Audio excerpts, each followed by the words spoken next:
Sa number 9, fountain area sa Bacolod City Government Center ang ginkudala na para masuguran ang pagpatahom sini.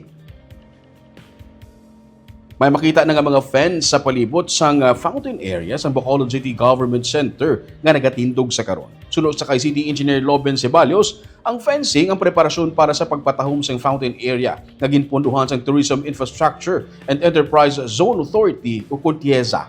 Dugang pa ni Ceballos, ang bago nga disenyo sang BCGC grounds ginplano para mas makasave sang space, ilabi na kung may mga programa nga hiwaton sa lugar.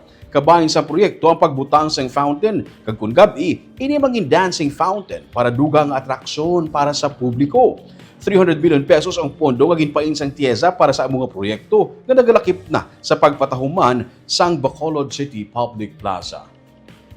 So as sang nagligad to as discussed, ang ilan na is supposedly April. However, may depende sa Tieza gino kay may mga instances nga naging suspend, nag-time suspend kita. Kita ang nag-request sa ila actually nga ma-time suspend because of the damo-damo lang ang mga activities.